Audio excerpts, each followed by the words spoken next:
1,33,000 টাকা মহানা ধার্য করিয়া আমারই কন্যা মোসাম্মদ আবিদা সুলতানাকে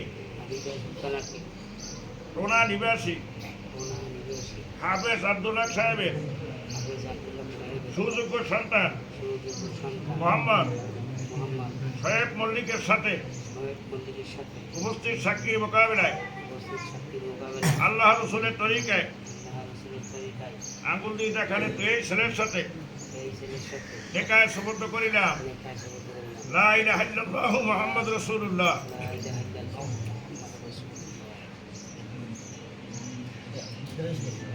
বলে বিসমিল্লাহির রহমানির রহিম।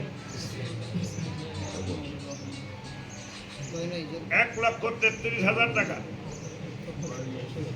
মহানার বিনিময়ে সমস্ত টাকা বদলের চুক্তি রাখিয়া বর্তমান সরকারের বালামের শর্ত মোতাবেক উপস্থিত সাক্ষীর মোকাবেলায় আল্লাহ রসুলের তরিকায় আমি আবিদা সুলতানাকে আল্লাহর রহমতে কবুল করিলাম লা ইলাহা ইল্লাল্লাহু মুহাম্মাদুর রাসূলুল্লাহ।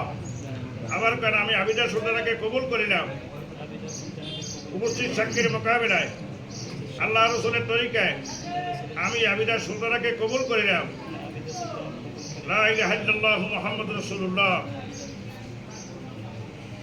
আউযু বিল্লাহি মিনাশ শাইতানির বিসমিল্লাহির রহমানির রহিম। ওয়ালা আলি সাইয়্যিদিনা মাওলানা মুহাম্মদ সাল্লি আলা সাইয়্যিদিনা বিকামালিহি